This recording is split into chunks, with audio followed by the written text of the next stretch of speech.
I'm expecting at least 1 million users next month. That's already a humble expectation. No, that's humble. That's a very small portion. It's the #1 mobile community right now in China. Monthly active user, 1.3 billion. It's surprising and overwhelming for them to figure out how massive all the WeChat function can be.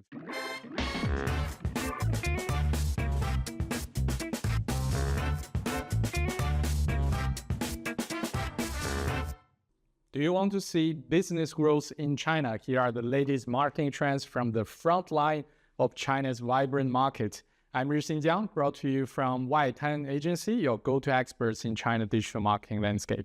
Join us, we explore the exciting journey of growing your business through effective marketing strategies and tactics. And here today, our very first ever episode, we're super happy to have our own senior consultant, Siye, who has more than 18 years of integrated experience of working for MNCs in the Chinese market. I know your fields cover strategy, marketing, communications, and such. If you want to say hello to the audience. Yeah, hello everyone. Well, 18 years, you really disclosed my age already, right? Yeah, so opening done, we are going to jump to our topic today, talking about the massive WeChat. And our topic is called, is WeChat still a thing? Of course, it's still a big thing. So quick question for you. WeChat has been around here for 15 years. Do you think it's still a thing? Well, as you said, it's been here for 15 years. And let me just have a quick recall. I think from my personal life perspective, I almost wake up every day with checking on the message on WeChat, and I make calls, I contact my friends. I also work a lot. Just from my working, I count on a lot on WeChat, even have business calls on WeChat. And almost every day, the last thing before I go to sleep is to check if there's any left unanswered messages on WeChat. Well, so yes, from the life perspective, not mention that I also pay, I sometimes shop, and I see what's happening with my friends, those moments on WeChat. So yes, from life perspective, it's definitely still must-have tools for me. Otherwise, I don't know how I can survive my living here. And from the message and the content perspective, I actually also follow quite some organizational official account, either from work-related or from the my life or interest or hobby-related. And I have no shame to say I got be influenced by those accounts and by those either video blogger or those official account contents. I got influenced by them. Some of them are actually the thought leadership in my personal opinion.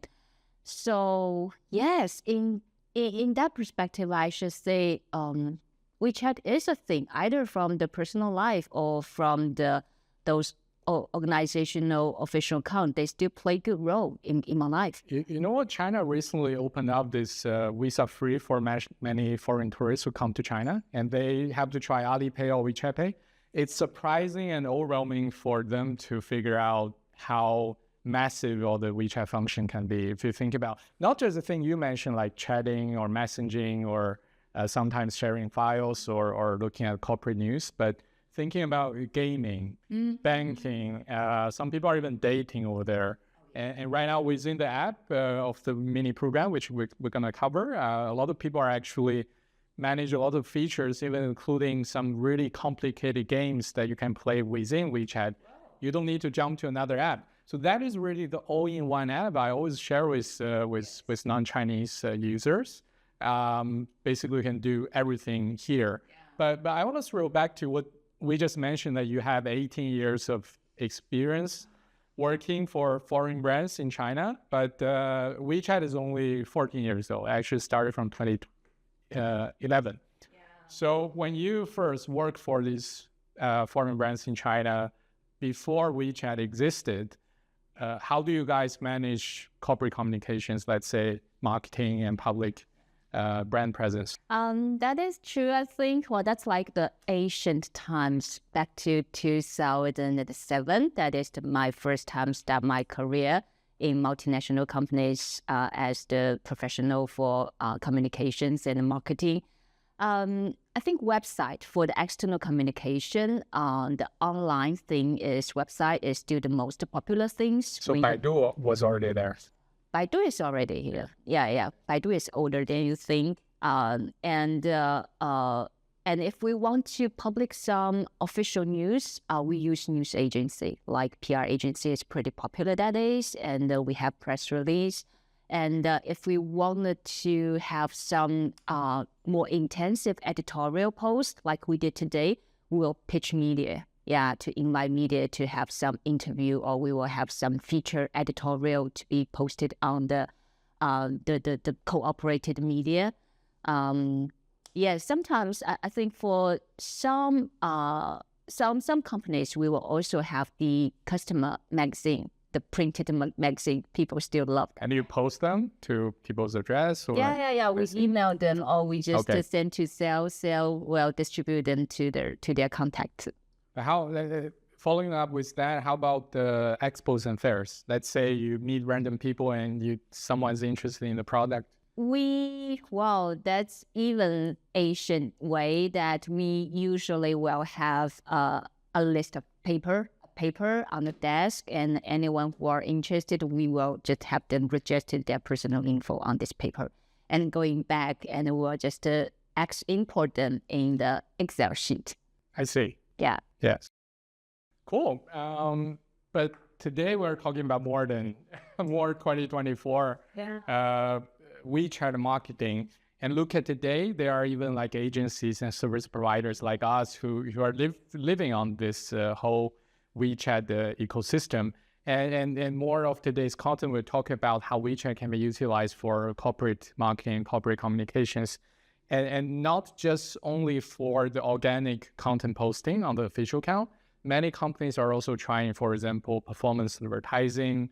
They're trying with their CRM tools within WeChat. So it's all about how to do this marketing, communications, and customer engagement more efficiently. And this platform's in-app features, as I mentioned, is definitely beyond organic official accounts. Right now we have QR codes, moments, which could crucial life, and mini program, video content. I have some background data. I'm going to read it through. So WeChat in China is called Rixin. Yeah. It's actually the app version that Chinese can download from the Chinese App Store, but overseas it's called WeChat. So the two apps kind of combined is the #1 mobile community right now in China. Monthly active user, 1.3 billion, with a growth of 3% still. So that's about 80% of China's total population right now. And to be honest, I see that WeChat user growth is going to be very gradual, basically because everybody's already using it, or the young kids. Because everyone needs to live here. Exactly. Yeah. And the long form video subscription account, or we call it the 视频号, the revenue increased 12% year over year right now. And there's another thing of WeChat mini program also have a very rapid growth recently. So that's definitely not something we talk about. Say, okay, you have a company account, you publish every month. There's a lot of new features emerging year after year. So it's kind of bringing more catch-up difficulties for the business to do. So right now, after 15 years or 18 years of exploration, we can see a lot of companies are changing the way how they do this WeChat marketing. But there are a lot of puzzles, hesitations, difficulties they are facing. They feel like the reason why they bring up this is WeChat still thing, because they see there are not enough increase or growth coming from WeChat. How do you see these puzzles happening to a lot of companies right now?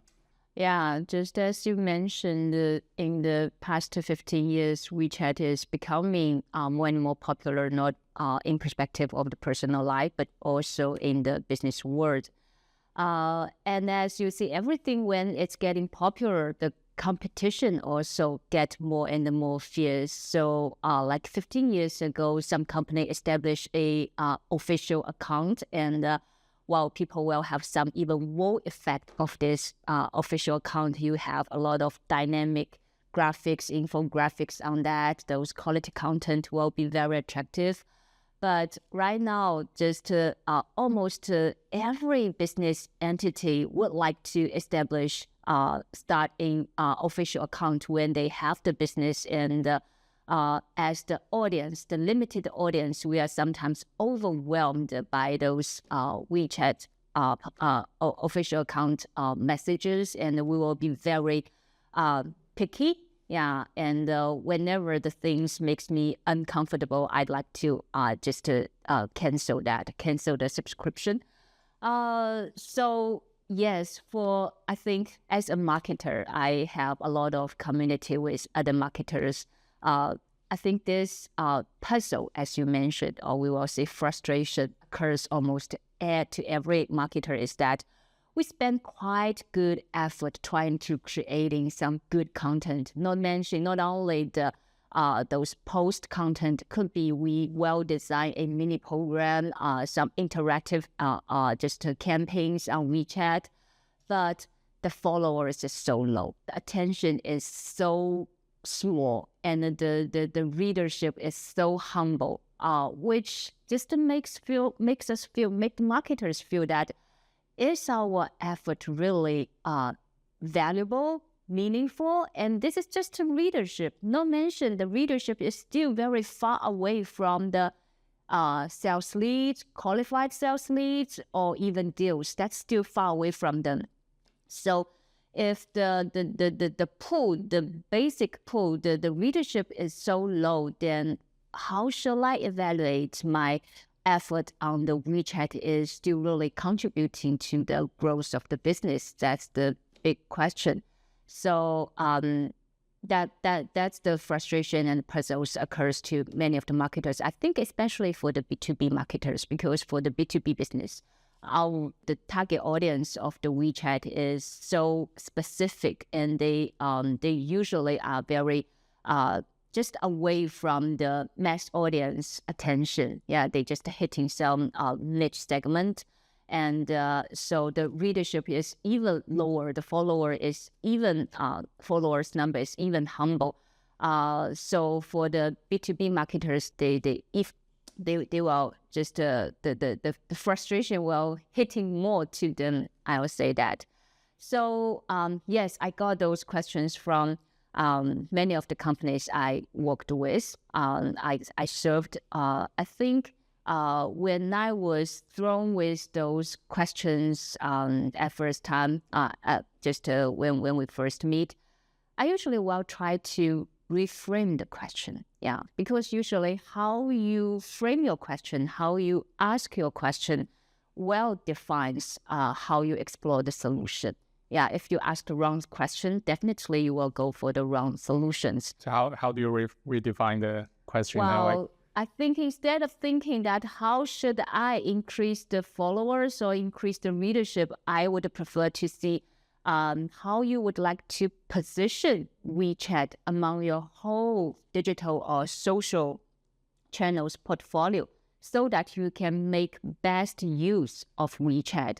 Yeah. Right now, it's not that the competition lies between your official account among your competitors' official account.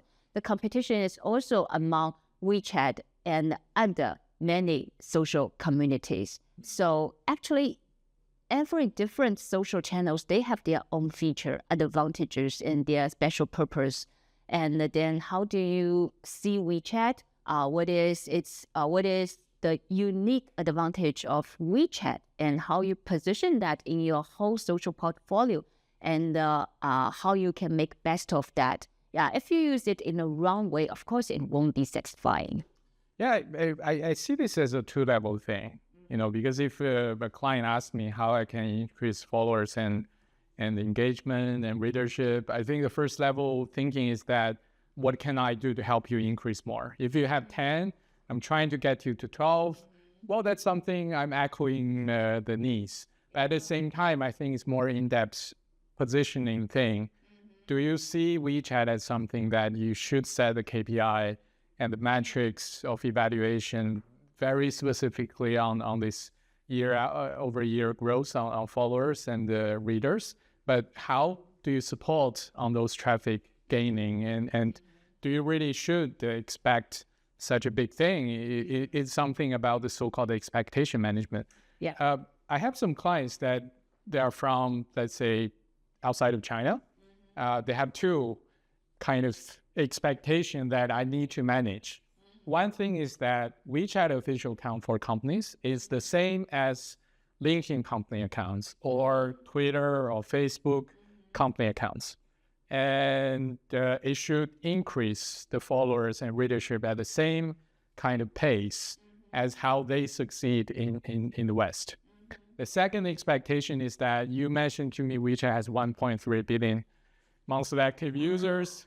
I'm investing money on this weekly post, monthly post, so I'm expecting at least 1 million users next month That's or next already year. a humble expectation, So right? that's humble. That's a very small portion. Yeah. But then after a year, we only got them 1,000 or something like that. Yeah, that's frustrating for them. So I guess that's something we mentioned about the expectation is to clearly position and understand what kind of channel it is.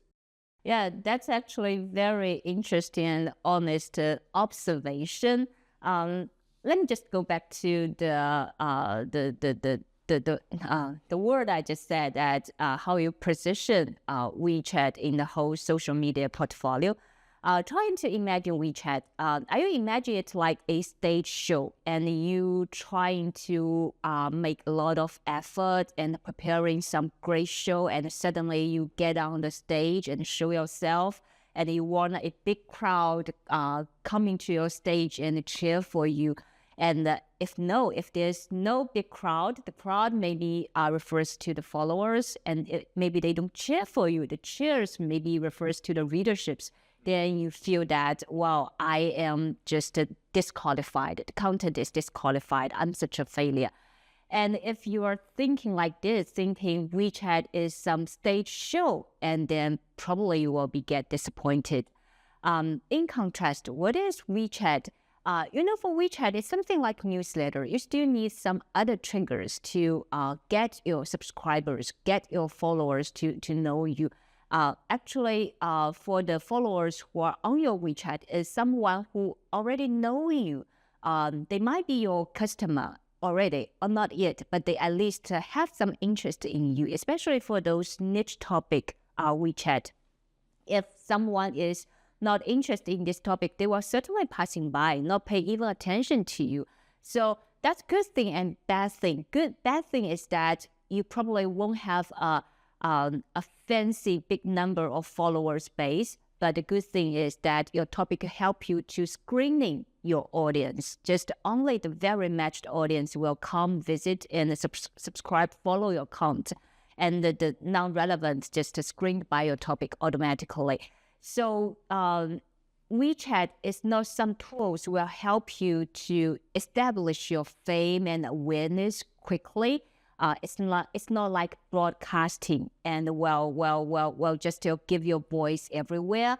Your voice will be only delivered to the people, the followers who already know you, just followed you, and they probably get to know you at some offline occasions like web seminars, like exhibitions, and they got your QR code and then follow you. So WeChat, it's not a broadcasting, and it's unlike LinkedIn and unlike like 小红书, the platform will give you some bonus traffic just whenever you post a new content, and the platform will give you bonus traffic and help you to display your content to other audience who may not be following you already. But WeChat not. It's a closed community. You can only reach to people who already know you. So what is that like? It's like that you are writing letter to people you already know. That's newsletter, basically. Yeah, newsletter. Yeah. The social newsletter on the social end, right? On mobile end. So it's not a tool to establish awareness quickly, but it's a very nice tool that you can establish your solid relationship with your contacts, either your customer already or your potential customer, people who might be interested in you. So yeah, just thinking in that position, you are trying to write into your contacts, and you wanted to share with them what's happening with you. Then that's something like company news if you are running an official account. Or you want to share how you see things, like when friends are chatting, we want to share our insight into some things. Then that's your insight sharing on your interested topic, on some industry topic. And you want to give some suggestion to your friends, then that's how you just display your technology, your solution and products on the WeChat. You introduce your solution to address certain problems. So just imagine WeChat is some platform and channel you communicate with your friends. And from time to time, you try to enhance the mutual understanding. Yeah, you also get some feedback from your from your friends. WeChat has certain features that you can collect feedback from your audience. So that is to say, WeChat is a very nice tool to establish trust, to establish readership, to really help people to understand you. And that's something other social media cannot match up with. Established in this very fast speed society, just people won't be even pay good attention to finish a 5 minutes video, but on WeChat, just from time to time, you can try to contact with your target audience. So maybe it's still time we stop calling WeChat the official account social media, because I think we both agree WeChat official account is publications and subscriptions is a little bit similar to the Western newsletter, or not exactly Western.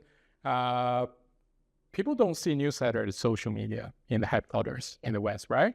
They still do it. If we ask any of the headquarter or European or American B2B industrial marketing professionals, what will you do in your annual marketing plan? They have expos, fairs, LinkedIn or Facebook page, and then newsletter. And WeChat, we call it social media, but actually the company subscription account part is a little bit like newsletter. Of course, it's not 100% closed community. It's searchable. People can share that, but still, as you said, people are picky nowadays. If it's a very, very specific topic or industry is not relevant to my work, to my life, I will never follow it at all. Yeah, that's true. I think, from the subscription perspective, how you acquire your followers perspective, it is very like the newsletter. Maybe the social attribute of WeChat is that it's easy to share. You can share on your friends' moment. You can share with your other WeChat group. Maybe that's something the newsletter cannot match. For us, if we generate an article for our client, share metric is more difficult and more valuable, to be honest. If any account, let's say, that single post readership is overwhelmingly more than average, it's definitely because more people are sharing it. So actually, one metric we evaluate the work result is shares instead of overall followers. Yes. But think about newsletters, that if you ask the headquarter people how difficult for them to gain newsletter subscribers, then they might understand the WeChat account, the follower increase is not that rapid. That's a good comparison example you can give to your overseas clients, so they can have an apple-to-apple imagination. How so hard for you to increase the followers to be 1 million, right? Even in the 1.3 billion, 1.4 billion people's nation. That's true. That's why I said when you mentioned what might be the proper KPI we try to measure WeChat, I really don't think the followers increase and the readership solely are a good KPI? Well, there are some indicator to see whether your official account is well accepted by your target audience, but these are the byproduct. They are the result of many other efforts, the efforts of your salespeople, the efforts of many offline activities, not necessary to evaluate how good your content is, to see how good your content or the mini program you design on your official account, how effective it is engage your target audience. There might be some other metrics like the time spent on each post. Yeah, you can also check on the back-end system of the analytical system of the WeChat, and the sharing rate. Yeah, how many people share, and how many people open it from the friends moment. Yeah, and of course there are more direct indicator like likes and even some comments after the post. I think those things might be even more valuable for a marketer trying to fine-tune the content bit by bit gradually. Yeah, if we simply wanted to increase the readership, that's not only the wrong KPI. That might be the KPI will lead your team go to a wrong path, go to a wrong direction. It just can be frustrated if you set the KPI only. Yeah, and it may be even to drive your team, even your agency, to fake some number. That's really pathetic. Exactly. But nowadays, another thing we have noticed is that, let's say, if that account has 1,000 followers, the average readership of the average articles is about 10%, actually. That's the average. If the overall followers is around 1,000, 100 and stuff, you can't expect the single article to be 2,000 reads out of sudden. Yes. So right now, even like the follower number is not open to public for every account, we can actually estimate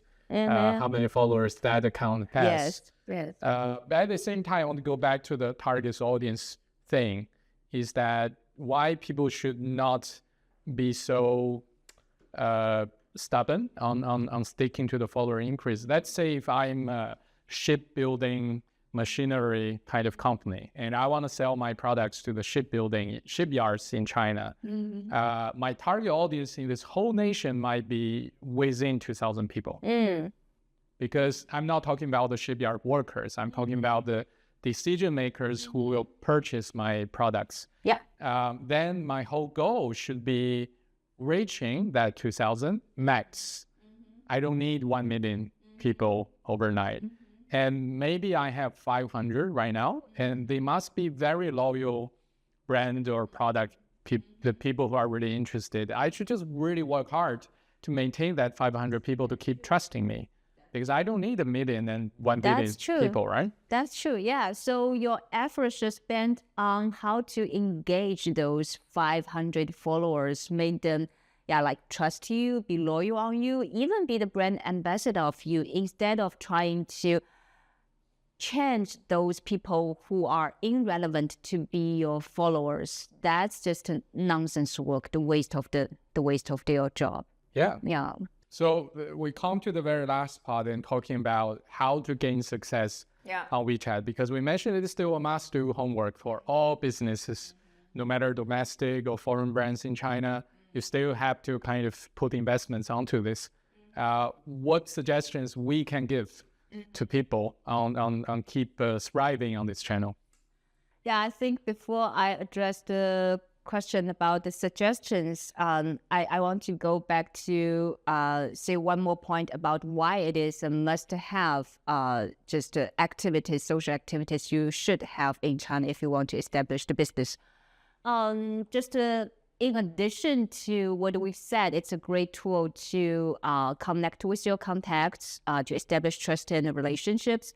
The other thing is that it is your official presence at mobile end to a certain extent. Of course, you can have the mobile version of website, but today when people want to know some new brands, they saw some company names, they might be interested the very first thing we will do for, at least for the youngsters, we'd like to check our WeChat. We'll search our WeChat to see whether they have a official account and how's their official account looks like and what's in that. We got to know understand the company, the brand at the first glance through their official account. So then that gives us a very important reminder that if you claim yourself as a decent brand, as a high-end brand, just to be sure you will present yourself in a decent way, in a high-end way on the WeChat.